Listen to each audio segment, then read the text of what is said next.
Hi friends, இன்னைக்கு ஒரு சூப்பரான நோ ஒயிட் கேக் பண்ண போறோம். அதுவும் வித் ஜாங்கிரி பைசஸா ஆமாங்க, பைசஸ் போட்டு பண்ண போறோம். இது எல்லாமே மெஷர்மெண்ட் பண்ணி வச்சு எடுத்துட்டேன்.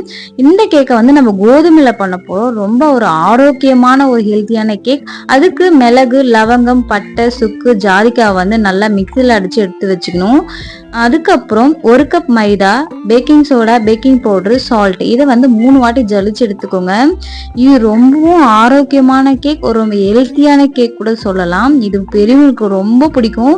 குட்டீஸ் வந்து பைசஸ் ஆட் பண்றதுனால ஒரு சில குட்டீஸ் சாப்பிட மாட்டாங்க. ஆனா டேஸ்ட்ல வேற லெவல்ல இருக்கும் இந்த கேக். ஃபுல் அளவுகள் நான் டிஸ்கிரிப்ஷன்ல கொடுக்குறேன், கண்டிப்பா செக் பண்ணி பாருங்க. இப்போ வந்து நம்ம பால் எடுத்துக்கலாம். இதுல வந்து 150 ml பால் எடுத்திருக்கேன். இதுல வந்து ஒரு முடி வினிகர் ஆட் பண்ணி ஒரு 10 நிமிஷம் சைட்ல வச்சிடலாம். இதோட வேலை டன். இப்போ வந்து நம்ம மிக்சர் ப்ராசஸ்க்கு போயிடலாம். அதுக்கு வந்து ஒரு பவுல் எடுத்துக்கோங்க.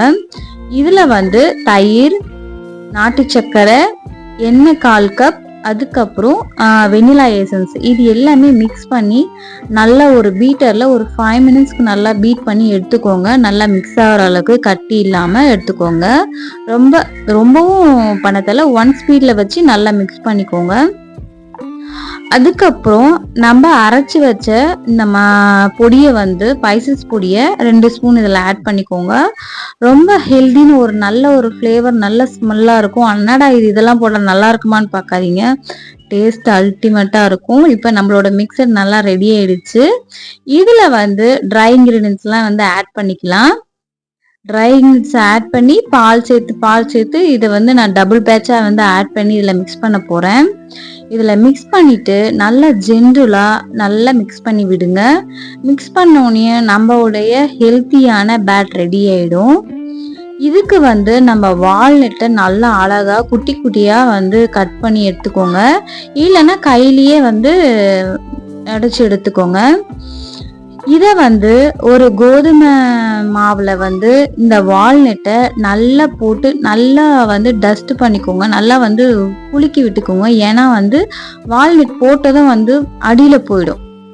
அப்போ வந்து நம்ம வந்து கொஞ்சமாக மாவு போட்டு கோதுமை மாவு போட்டு வால்நட் மேலேயே போட்டுட்டோம்னா மேலேயே இருக்கும், அங்கங்கே உள்ளே போகாது.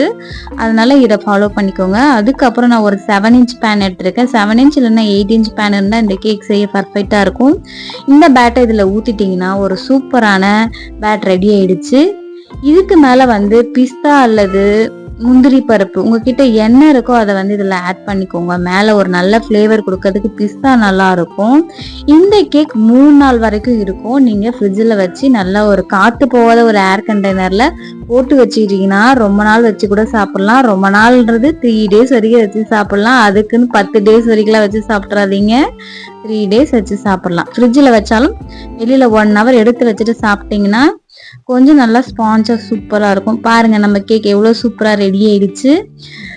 பேக் சைட் பாருங்கள் எவ்வளோ ஒரு சூப்பராக இருக்குது. ஃப்ரண்ட்டில் பாருங்கள் எவ்வளோ ஒரு சூப்பராக இருக்குது. ரொம்ப எமி அண்ட் டேஸ்டியான ஒரு ஆரோக்கியமான கேக். எல்லாருமே ட்ரை பண்ணி பாருங்கள். ரொம்ப simple, easy and simple. Snacks கொடுத்து விடலாம். ஒரு ஹெல்த்தியான கேக்னா அது இது ஒன்று. ரொம்ப காஸ்ட்லியான கேக்குன்னு சொல்லலாம். இதை வந்து நம்ம வந்து எந்த ஒரு மைதா, முட்டை, பட்டர் எதுவுமே இதில் ஆட் பண்ணல. ரொம்ப டேஸ்ட் அண்ட் எம்மியாக இருக்கும்.